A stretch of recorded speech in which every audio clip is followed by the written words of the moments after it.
The next session is on equality and the fight against discrimination. The themes are racism, sexism, patriarchy and migration.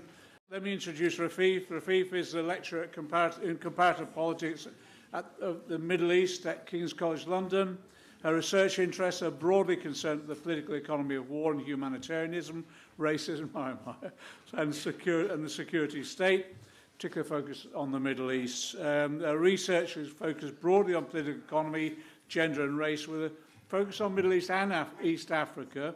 She's worked as a researcher and campaigns organizer with a number of refugee rights and anti-poverty NGOs. So actually it just feeds on very well from our last discussion. Rafeef.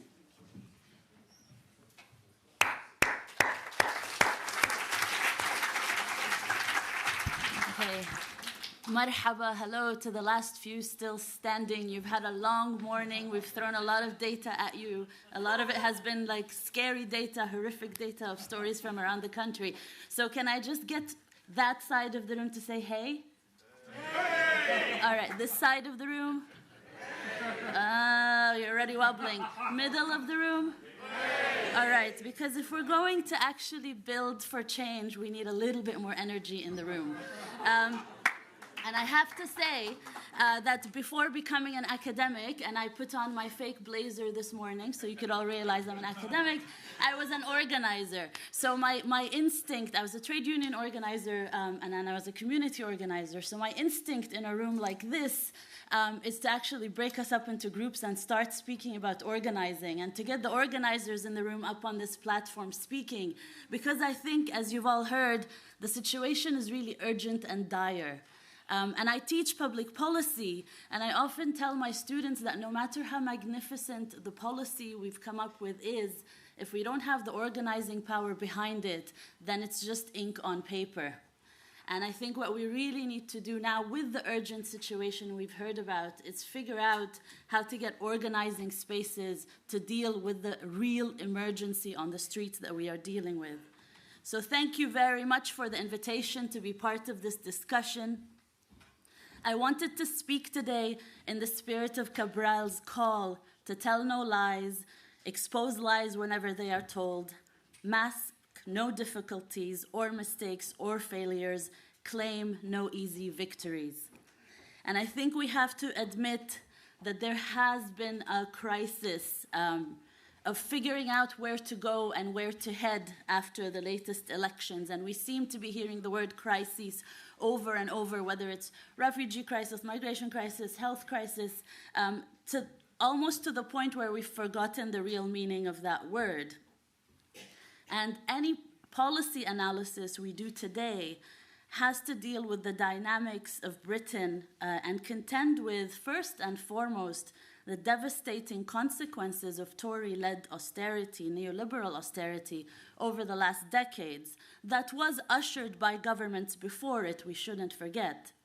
Following the electoral victory in 2010, the Conservative Party, then in coalition with the Liberal Democrats, though people tried to ignore that part, embarked upon one of the most far-reaching restructuring of the UK state, as you have heard.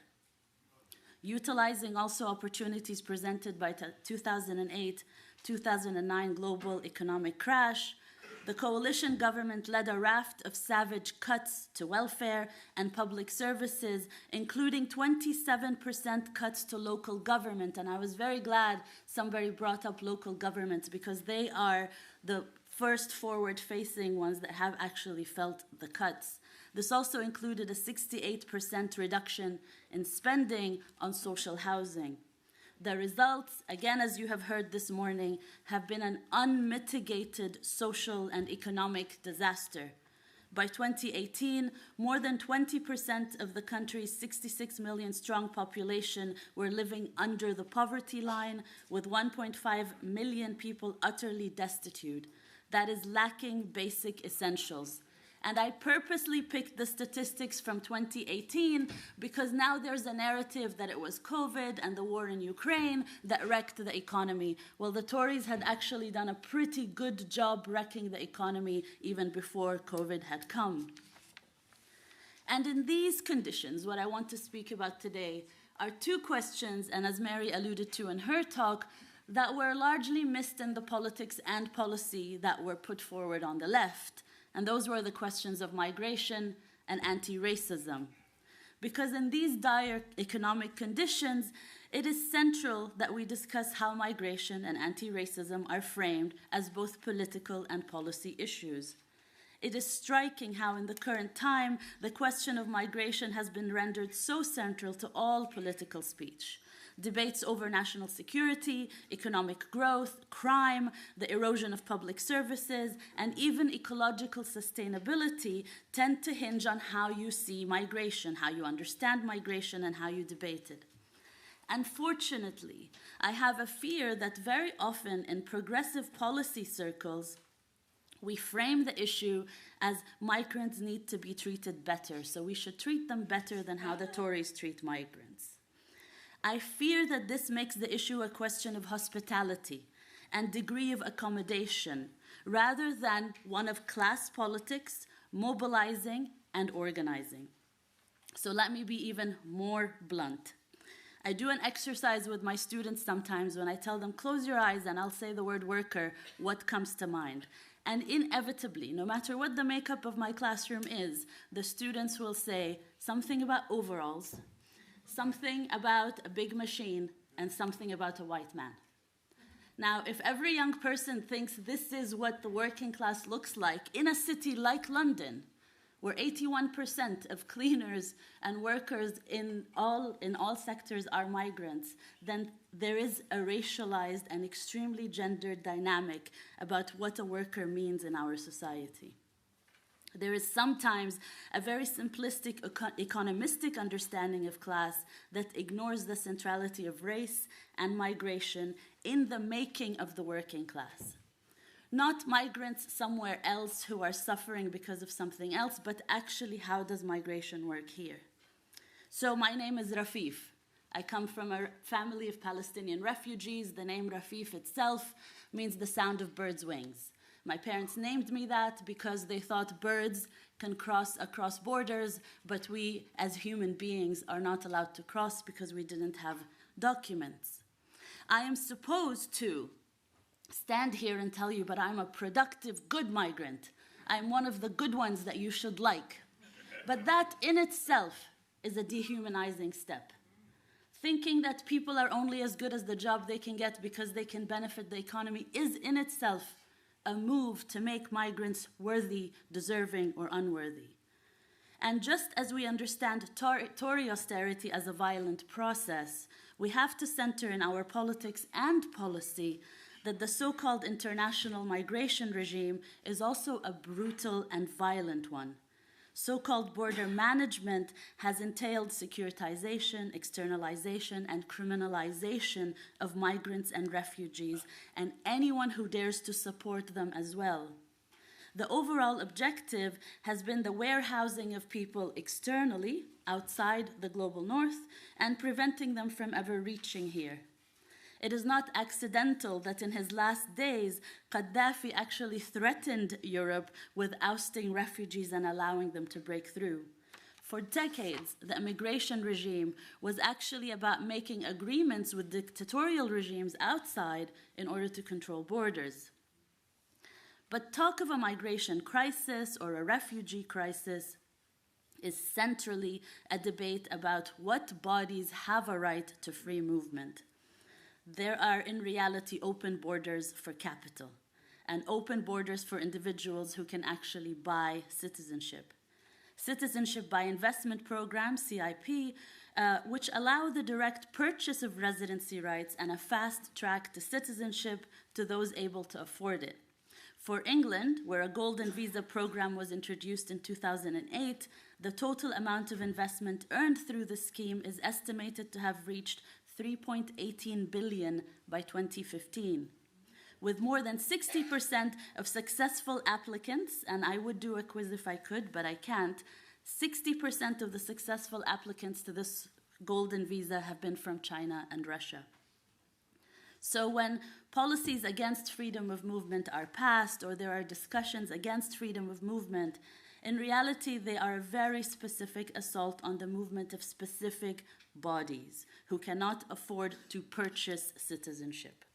Ignoring this fact that it is about the purchase of citizenship ignores very much the makeup of the migrant working class of the cities that we live in, whether in the north, whether in the south, or the fact that migration happens within the country itself when there is so much poverty. So there is one liberal response to this. People who have very good hearts, very well-meaning, emphasize that we should abide by human rights, we should abide by international law, we should emphasize the dignity and respect of refugees and other kinds of migrants and give provisions of humanitarian assistance and the meeting of government obligations under international law. In place of the xenophobic idea of a migrant threat, there is a more welcoming attitude to migrants, and that is said to be able to afford them rights and benefits in the host country. While I think this is well-meaning, and it's certainly better than what we've heard from Priti Patel and Suella about their language around rights and how deeply racist and xenophobic it has been, and we haven't heard enough about racism and xenophobia today. While I think this is well-meaning, this paradigm is actually producing the idea of a good versus bad migrant, of forced migration versus economic migration. It is essentially a softer policy of sifting and ordering and labeling who is worthy and who is not. And I am afraid it is also a paradigm that produces that mug that was made by labor calling for border controls. To those of us who are migrants in that country, that mug was horrifying. And the line between that mug around border controls and sending refugees to Rwanda and asylum seekers to Rwanda is fuzzy at best, if not non-existent. Migration is explained in this way as a question of war and poverty that is elsewhere, that is far away, without taking any responsibility by Western governments, the UK being one of the leading ones among them, and international financial institutions to producing displacement and poverty in the first place. Imperialist wars, the associated arms trade, which this country benefits from handsomely, and economic and ecological devastation, the neoliberal restructuring of recent decades didn't just happen in this country, it happened around the world. Migration is thus not an issue that begins at the national borders. It is rooted in long histories of colonialism, international economic pressures, and foreign policy practices that generate immigration patterns in the first place. This reckoning would also mean a reckoning first and foremost with the colonial legacies of this country. And unless that is centered also in policy, we end up speaking just about poverty within one country, ignoring the ripples, the historical ripples, but also the contemporary ripples that we have to deal with today. Migration in particular underpins class composition across many poorly paid, highly exploited, and precarious sectors of the labor force in cities like London, but other cities as well. There's this idea that London is somehow exceptional in the country, like migration only happens here. But strikingly, migrants make up 81% of London's cleaners, 50% of sales assistants, 61% of transport drivers, 50% of construction workers, and 34% of nurses. The lives of these migrant workers are shaped by the enduring experience of what Ruthie Gilmore has called organized state abandonment, poor, neglected, and often overcrowded communities awkwardly juxtaposed with rapidly gentrifying areas.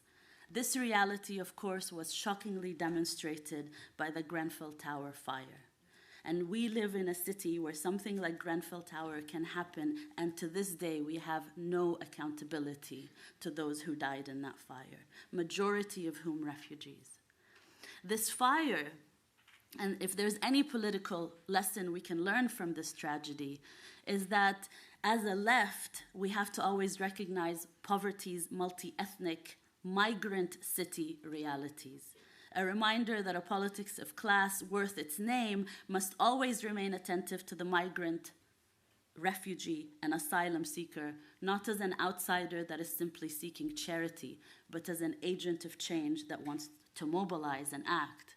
So I don't want to take long. As I said, I'd much rather hear from all of you and actually speak through a strategy and a policy where we can have a better migration policy and a better policy on policing, a real progressive change, rather than an accommodation to the least common denominator.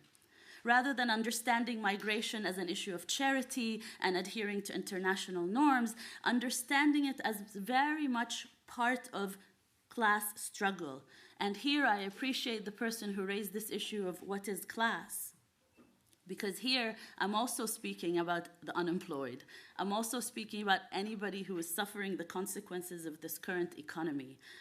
So many people are not just out of work, they're not just underemployed, but they're also not employed whatsoever or underemployed in this economy. Rather than an adherence to least common denominator policies that scapegoat migrants for all economic ills, or argue that we need to take jobs seriously. And I hate to say it, but there were a lot of voices in the debates around migration when the Labour Manifesto was happening that were explicitly saying British jobs for British workers. And that was a regression. And rather than adhering to that and saying, we have to be accommodationist to this view, we need policies that actually say, no, this view is wrong. We need to have an anti-racist politics that takes institutional racism seriously and puts it right at the heart of any so-called progressive policy. And to me, this links directly to policing. I really urge all of you to look at the pages that had to do with policing in the Labour Manifesto, because it actually called for more policing in communities to keep them safer. And I understand the logic of that argument, and I know that some people want more policing, but for racialized communities, whether in cities or outside cities, the police have not been our friends.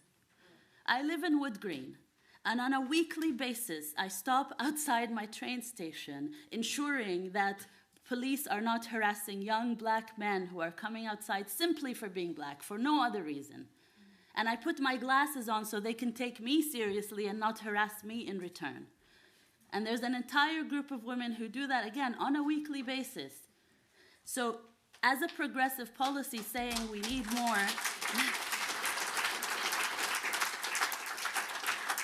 as a progressive policy saying we just need more police in our communities, I hate to say it, it is extremely tone-deaf, especially in the post-Black Lives Matter moment. There have been at least 1,784 deaths at the hands of the police in England and Wales since 1990, and considerably more if we include deaths in prisons and at the borders. But when we step back and examine this, the entire justice system in Britain operates on a very clear racialized hierarchy that pushes racial inequalities even further. The prison population has actually nearly doubled over the past 2 decades. There is a tendency in this country to say, this is a US problem. They have prisons and they have racism, while here everything is great and cool. That's not the reality, and the numbers speak different. The term institutionalized racism has to become central to anything to do with progressive policy. And again, I'm happy for all of us to sit around and think through what would actually be policies that tackle directly institutionalized racism and not dance around it and actually speak about it, speak about the policing, understand if there are reforms being put forward, can it ever be reformed? Many of us went out to the demonstrations where Sarah Everard was killed, and many of us understand now daily there are stories about policing and the police and racialized and institutionalized racism. This has not really translated in policy terms in progressive circles. Just to end on a note of where I think we can head in terms of these big questions around migration, on a smaller scale, one example I have been particularly impressed with and thought does really good work is this model.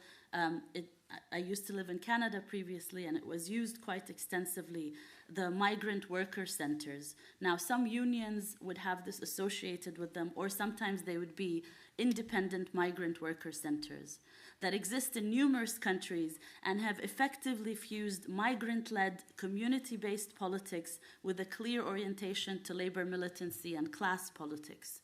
In other places, established trade unions have managed to successfully incorporate migrant workers and effectively open space to rank and file activism by migrants themselves.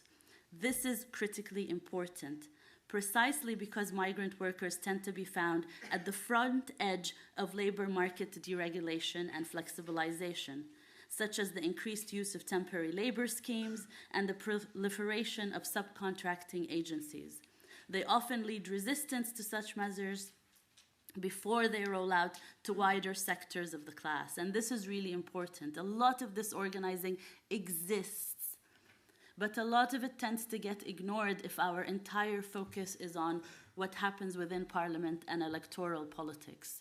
We have scope right now, again, in dealing with this emergency to build migrant worker centers, to strengthen migrant center organizing. And if we don't take this opportunity now, it might be too late. And any progressive policy that we build without the organizing behind it, again, will end up being just ink on paper.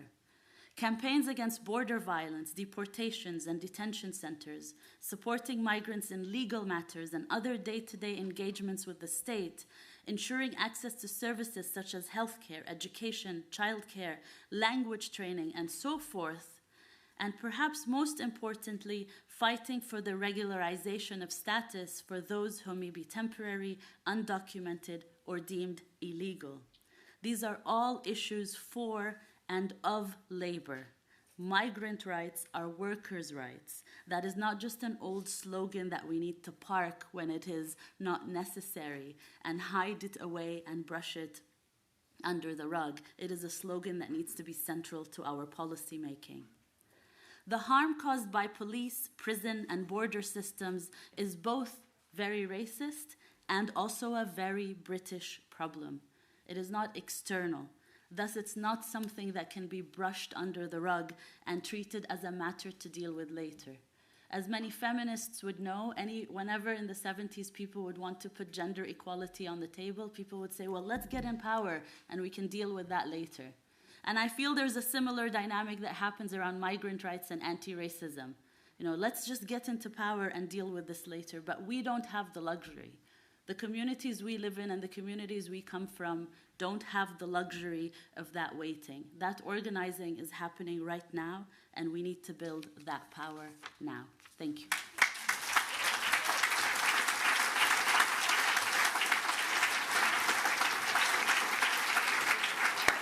Thank you, Rafeef. Thanks, Rafeef. That's terrific.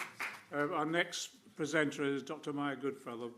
Many of you will know Maya. She's a writer and academic. She's specialised in the relationship between race, bordering, and capitalism. She's currently Lever Humi Early Career Research Fellow at Sperry at the University of Sheffield. She's conducting a research project exploring these themes. Through this work, Maya is particularly concerned with the politics of the centre and the material elements of racism. In her first book, Hostile Environment, How Immigrants Become Scapegoats, Maya analyses and challenges the anti-immigration arguments that have been widely accepted in mainstream UK politics. Maya, thanks a lot.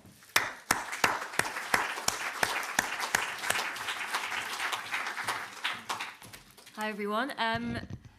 Thank you very much for having me. I'm actually going to keep this.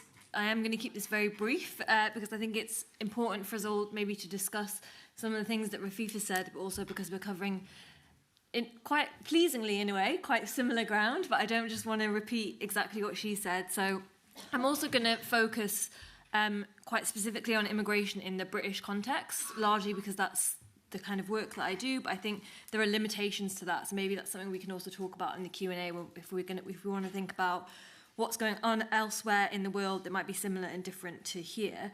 But I think it is actually quite important to hammer home this point about migration for one or at least two central reasons. The first is that historically the British left has not been necessarily good when it comes to thinking about migration and anti-racist resistance to racist immigration policy. There have been really important pockets of resistance in British history, but unfortunately when you look at the past, of the British trade union movement. You see complicity, you see successive Labour governments passing very, very racist legislation that has helped us get to the point that we are at today. So we have to be really honest with ourselves, I think, about the fact that not everyone is necessarily on the same page when we think about the left, however broadly or narrowly you might conceive that.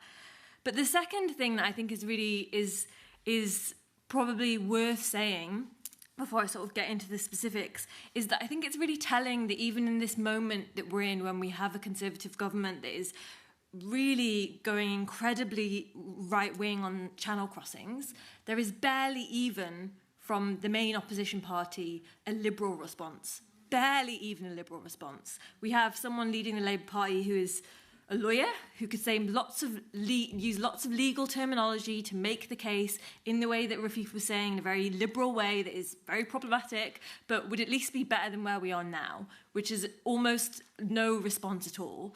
And I think that tells us something, which is we do need to consider where change is going to happen on this. And where I see change happening is people out on the streets in places like Glasgow, people in Peckham resisting deportations. We have to learn from and engage. If you're not already, I mean, I assume some people in this room probably are, but if you're not already, engage with those movements where people already understand the intersections between racism and immigration in this country. And that, because that is where I think some of the real change is going to come from.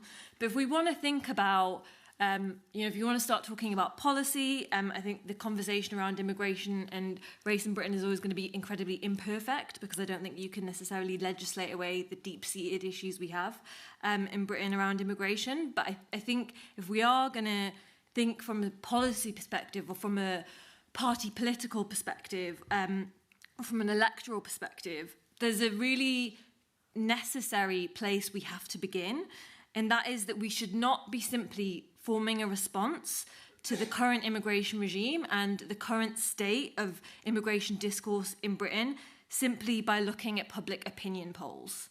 And the reason I say this is that this is a very common strategy, unfortunately, even on the left, where you talk about immigration, the response that comes back to you is, well, people in Britain, you've got to understand where they're at. And I think, yes, we do have to pay attention to where some people in this country are in terms of their opinions and views on immigration, but you don't do that as a starting point for then trying to pander to those people. You do that as a starting point for then trying to change their minds in terms of where they are.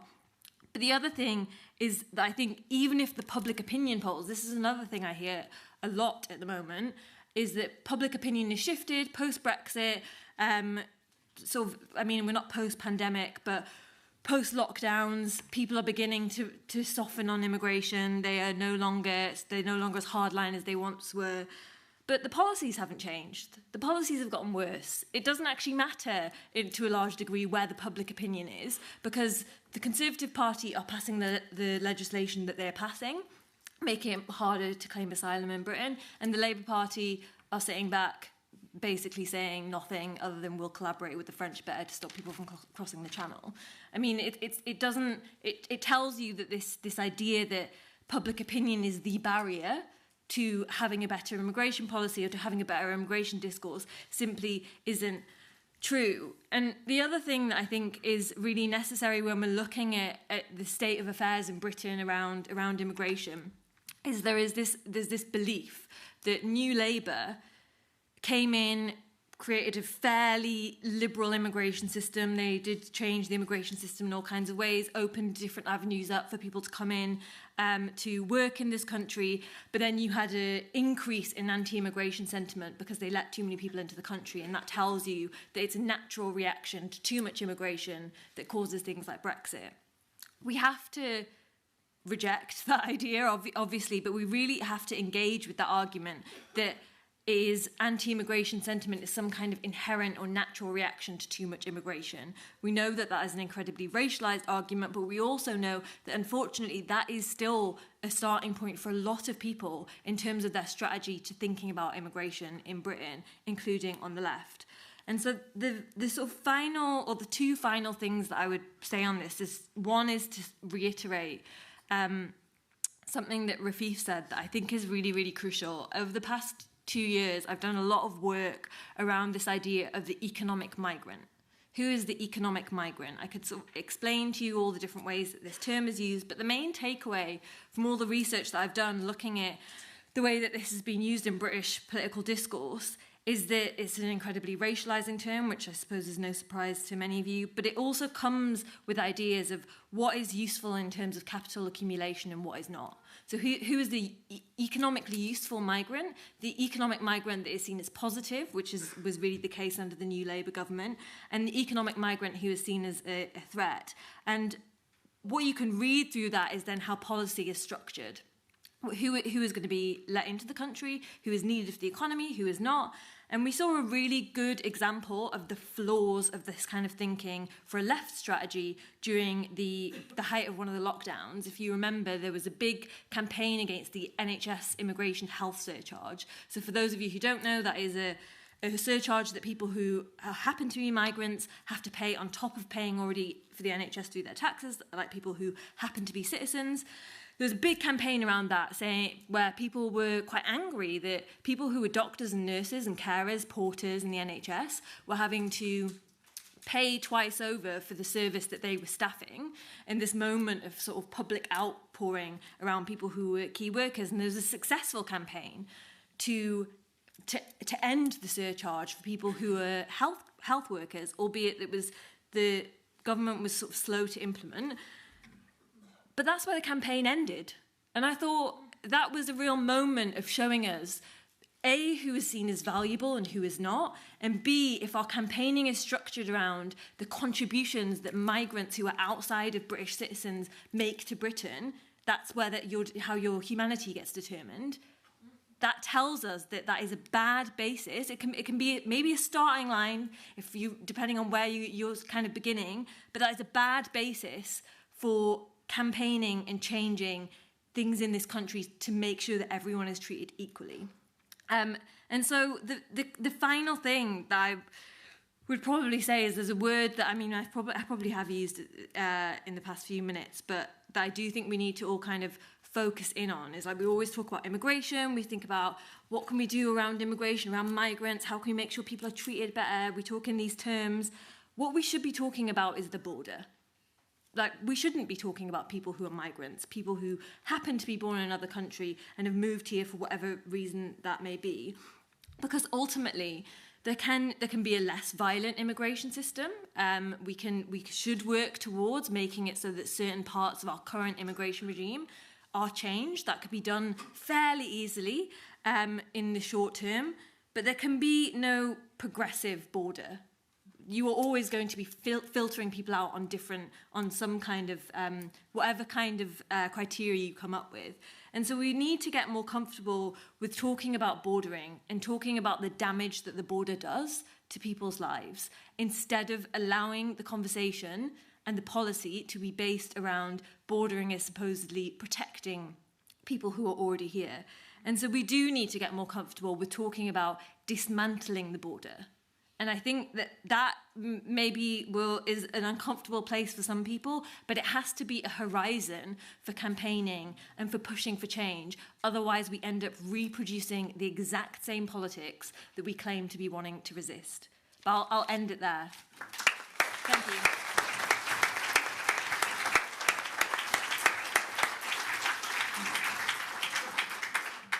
Okay, let's throw it open to questions and comments. Come in. Is there a mic about? Someone's liberated the microphones, never mind. Yeah. Thanks, John. You started off by talking about praxis, and I think it's really important that we think about praxis, and that informs what we do, because this is a progressive policy platform conference, but for me, how change occurs is really important. So my name's Mark Harrison. Been involved in developing social action over the last 45 years, but also I'm part of the disability movement and I'm a member of DPAC. And if we take disabled people as an example, all the progressive policy changes that have come around disability have come from disabled people taking direct action to change the world. And that's what's being missed out here, because it's about, for me, it's about activating, not seeing people as objects of policy, but active subjects. How do we activate, whether it be young people facing racism, whether it be refugees and migrants, whether it be working class people on council estates, on, you know, in the edge of nowhere? Because unless we see people as agents of change and we activate them, we're always looking upwards. We're always looking towards Parliament and the powerful. And that's the problem that I think we've got to a large extent.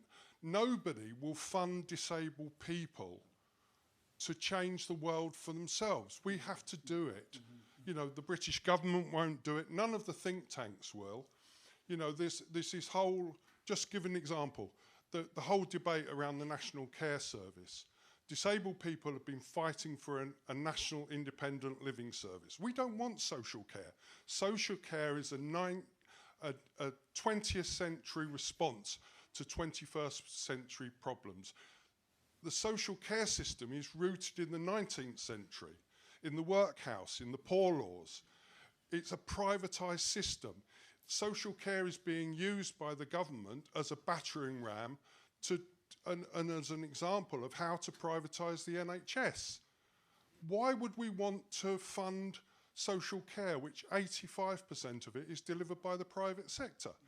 Disabled people have been fighting for, but we can't get any traction. You know, the think tanks, NEF, the Archbishop of Canterbury, the Fabians, the King's Fund, Joseph Rowntree, they're not interested. They're talking about varying different examples of, social care is broken beyond repair. They're talking about moving the deck chairs around on the time. There's nothing progressive about that. There's nothing radical. Now, so it's not just disabled people. If you look at the fight against racism, what the two-tone movement, it came out of working class youth in Coventry, multiracial youth getting together, black, white youth, black, white, Asian youth. You know, all the examples of big social change in those areas have come out of those bottom-up movements. So as policymakers and as socialists and as trade unionists and people who want to change the world, we have to change the world. Not just talk about it, not just be obsessed looking upwards. We have to change the world from the bottom up and the inside out. And that's what social action is about. That is what community development, community organising, the work of Paolo Freire, the work of Saul Alinsky. We need to let that live. And we need to build that relationship between clever middle-class academics and people talking here, because those voices aren't here in the room. And what I'm making a plea for is policy conferences that live from the bottom up as well as the top down. Brilliant. Brilliant. Really helpful. Right at the back. God, this is infectious. Two hands went up at the same time. There we go. Thanks for that. That was great. Hello. Yep. Thank you. Really interesting talks. My name is Michael. I'm head of sustainability for an architecture practice. I found what Dr. Rafeef said really interesting regarding policing. And what I have to say goes back to something that Imogen Tyler mentioned about the children and their community being taken away from them. So essentially they ended up being exposed to drug dealing, etc. I think what we need to do is we need to bring back those communities, because essentially it's communities that allow us to police ourselves. So that's what we want to get rid of, as in the policing that we get from the current police. And when it comes to immigration and racism, let's not forget that we wouldn't be here today where we are. We wouldn't have achieved what we had done if it wasn't for the black communities, for the South Asian communities. So we really need to do something about recognizing that. Thank you. Guy next to you. Guy next to you. And then this person here. Yes, on. Hi. You touched on something quite important about grassroots activism and how it relates to policy making. And there's this contradiction where...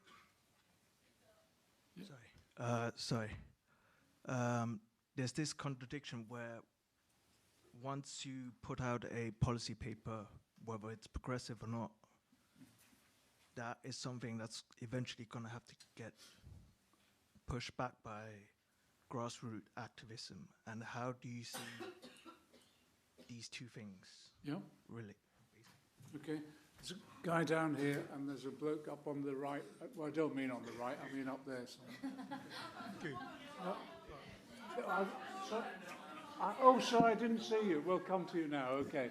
Sorry, I didn't see you. I just want to mention, for my sins, and I've probably committed a lot of sins, I unfortunately went to an independent grammar school. I feel very, very guilty about it. And they taught me Latin. And what I learned from Latin was, for example, the word nationalism comes from the Latin deponent verb genascor, which means I am born. So nationalism comes from a word which means I am born.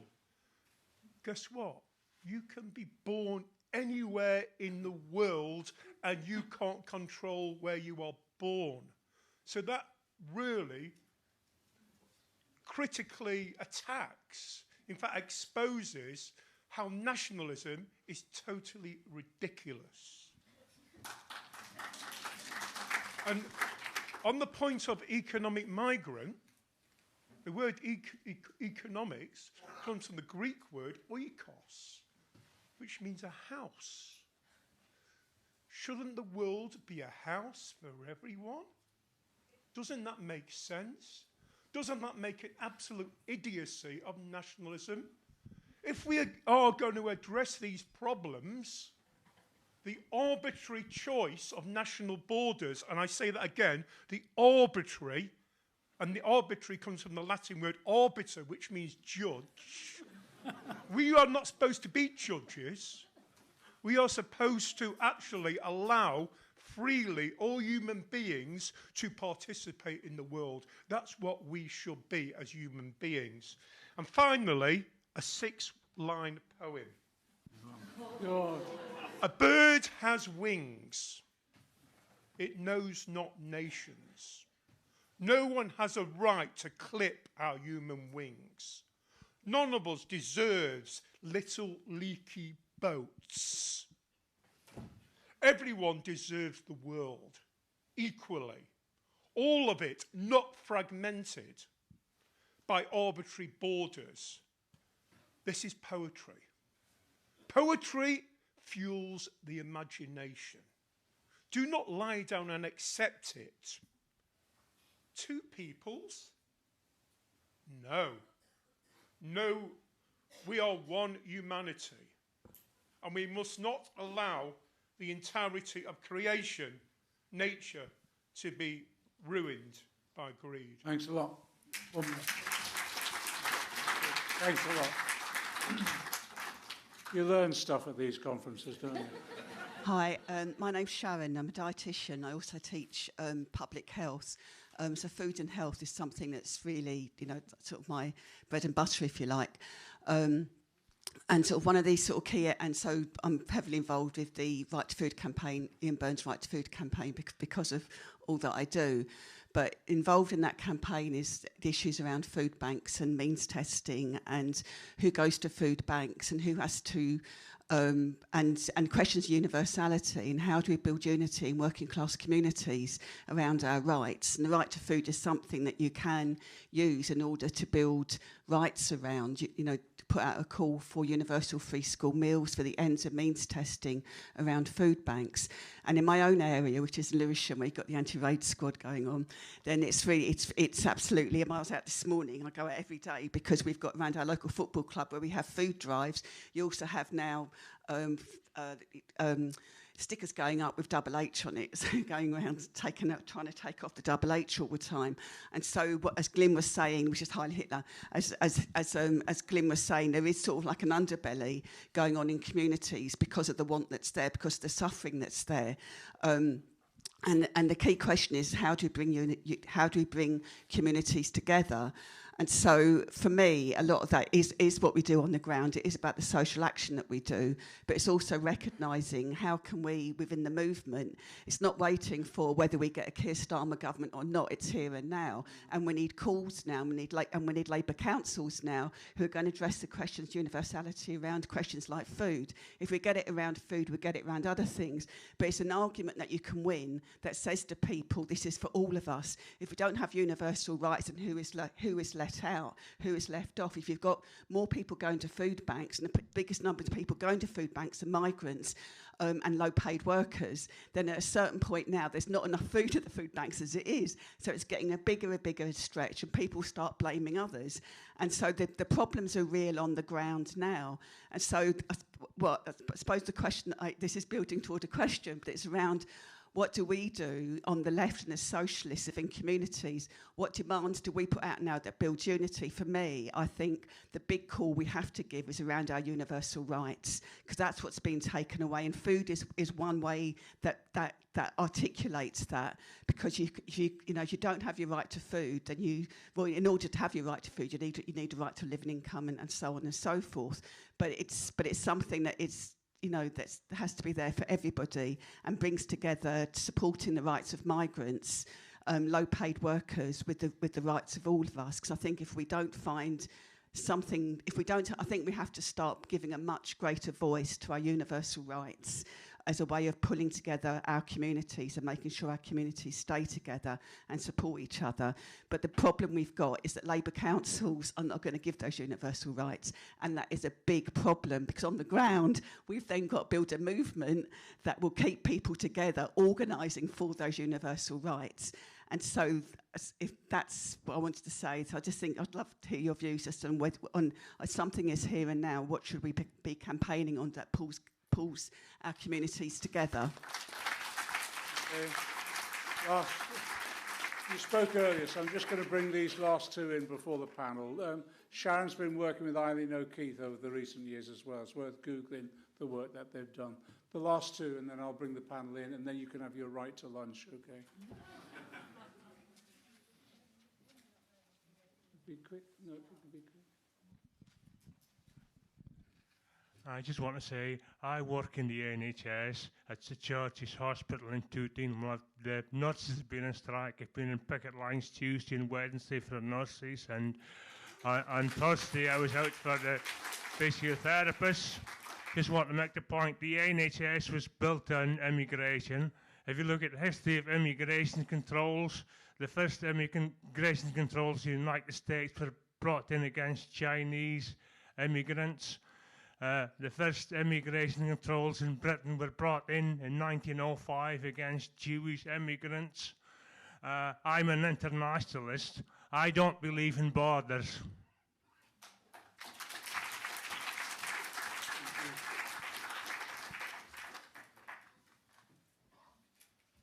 Oh, thank you.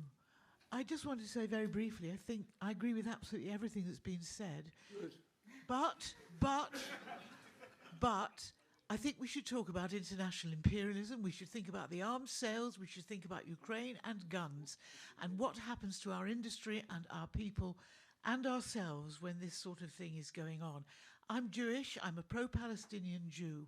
I know what's happening with weapons and money using Israel to hold American position in the Middle East. And this is going on all over the world, and it's affecting how people live here and why they're coming in a state of terror and poverty and sadness. So I really think we should be thinking internationally. I'll shut up now.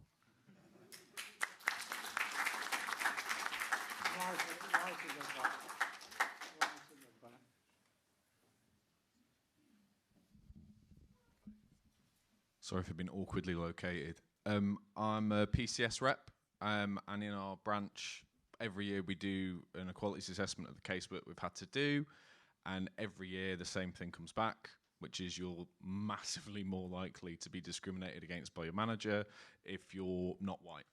As simple as that. But what we are trying to get our national union to do better is, and we're bringing a motion this year at a conference, is about looking at workplaces and actually saying, well, who aren't members? You know, how have we managed to embed being more white than our workplaces into our membership structure? And outsourcing is a huge part of that. And we don't have right to access to speak to, for example, outsourced cleaners in our workplace. And more than anything, those are the kind of things that trying to get the big unions to put resources into, so that we were able to, you know, represent members better, and for those then members to become reps and actually make the union more representative as a whole, I think is a really, really important part of this as well. Yeah, there's a woman here. Yeah, you. Yeah. Can you get the mic there? There's a woman there. Give PCS their due. I've been involved in their dispute at Bays, one of the outsourced workers and cleaners there, and they've had huge success.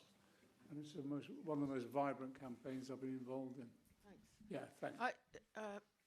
I was surprised to hear that there was no mention of the UBI proposal in this whole conference, and thank you for mentioning the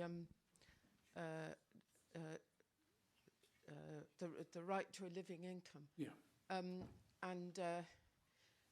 John Courtnidge has got a cooperative socialism proposal. He calls it living income for everyone. He calls it life, but it's basically, I think, the same as the UBI. And all the thing about the psychological, the shaming, and of people who are claiming, and the resources being put in to assessing people, it's rubbish work. And those, if everyone has a certain amount of money, and more for people who need care, more for people who are disabled and need care, etc. What about all the mothers? What about all the people doing care for elderly relatives? In human nature, people who have security and a roof over their head, they don't sit around. They always find something useful to do. That is, you know, the positive human nature that we all have. And the tax system can easily take care of the costs, because if everybody gets it without this expensive assessment, then those who are earning more, it can be taken off in tax. It's not rocket science. So can we get this into the economic discussion, please, John? Yep. It was in our last manifesto, believe it or not. Okay. Let me bring thanks a lot for that. Let me bring the panel in for those, and then we'll have something to eat. Thank you all. There were mostly things I agree with, and people were agreeing with me, so that's wonderful. But I think we're all asking a similar question around, we all feel a bit defeated at the moment. There was such euphoria with the last manifesto. I was one of the most excited people about it in the world, and I have to admit I was speaking to a lot of anti-racist organizers, and they were very hesitant and reluctant. They saw the pages on policing, they saw the debates on migration, and they said, you know, look, we're always the ones they throw under the bus first. And I said, no, this is not going to happen this time. But you know, what happened, and the elections happened, and we're all a bit confused and unsure, and there's people leaving the Labour Party in droves. There's grassroots activists that are desperate and not sure what to do. And there seems a lot of the questions were around the issue of praxis and the issue of grassroots organizing versus policy, and at which level do we work. As I said in my talk, I think the conditions are so urgent for our communities that it's not simply about developing the best policies on paper. We can gather the greatest academic minds in this country and internationally, and there's lots of my colleagues doing this, and they are formulating brilliant policies, but unless we actually have the power to implement them, we will be in trouble.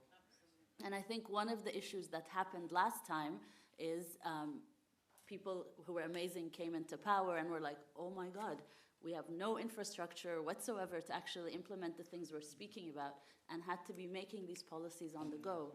So it's both a question of getting ready if such a moment happens, but also making sure that it happens again. And that takes organizing. It doesn't just take impressive sounding policies or numbers. It takes our local organizing. And I would follow this conference up with an organizing conference about specific strategies and how to build them in our communities to get the different sections together and get it speaking. As I said, I am not a policy wonk. I teach public policy, but I would like to see policy coming from the grassroots. And I think, as Mary pointed out early, the brilliant thing about that manifesto was it actually was grassroots-led. But I would say here, speaking to the communities that are most affected and letting them lead the policy discussion. Listen to communities who are suffering under policing and see what they have to say about making those communities better and developing policies that way, from the bottom up. If we're going to be for the many, then the many have to speak for themselves, not only be spoken to. Thank you.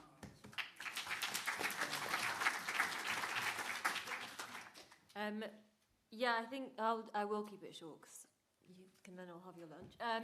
But I mean, if for anyone who is engaging at a grassroots level in any of these struggles will know that a lot of the answers to the immediate policy problems are there. People know what needs to change, but what's also in those spaces, which is why I sort of ended by talking about the border, is what's also in a lot of those spaces is a real understanding of like the longer term horizons that we mustn't lose sight of as well. So when there's immediate need, as there is now because of the country that we live in with the government that we do have to respond to that immediate need, and we do have to formulate policy responses to what an alternative would look like. But I think it would be, if I learned anything from the past 7 or 8 years, it's that we also have to have horizons that to some people might seem like they are never achievable, but we will never get there if we don't imagine it and we don't talk about it. And in those spaces, that is where those discussions are happening. And so that's why all the comments that were made about praxis, but also about thinking about the international, those discussions are happening, they're alive, those connections are alive. And I do think that Rafeef is right, we have to learn from the things that are already going on and not imagine that we have answers that, you know, are already out there. And the one final thing that I would just say, that there was someone at the back thinking about racial inequality in the workplace, and one of the other things that I think we should be sort of mindful to and pay attention to is the past 3 or 4, 5 years longer of thinking about anti-racist protest in Britain, but globally, is one of the things that people should be learning and understanding is that there is a whole school of thought out there that thinks and understands about how capitalism and racism work together. And what that work does is not just think about the worker in this very quite simplistic way of the wage labourer. We have to be thinking about people outside of that relationship all around the world who are resisting and being exploited, and centre that as well. And that's also the conversations that I think I've been party to at grassroots level. People understand that, and I think it is incumbent upon, like, you know, the middle class people in the room for us all to be engaging with that and working towards changing the world in the way that people in those spaces already know is possible. But yeah. Okay, you've seen what we've done this morning. We've started off with the manifestos, and Mary took us through the elements of that as well. They're almost like archaeological documents now, to be honest. The whole point of this discussion is about how do we move on, where the gaps are, and also the point that Maya is making is being well in advance with our ideas, so we're developing a future. But it has to be linked, and that's the lesson of the last 8 years or so, it has to be linked with, exactly as has been said, the ideas are important, but the movement has to be developed as well, the infrastructure for that. So that's the next stage of some of the discussions. We're going to have lunch in the building next door now, where people can talk to each other, meet panelists, etc., and go through. We want to try, this is almost impossible, isn't it? We're going to try and be back by 2:30, and then we're going through Pettifer and Kai Hiran with the environment. We've then got a discussion of futures public services. Jolene's here then with Tanzil on the Constitution and democracy. So come back as quickly as you can, about 2:30 if you can.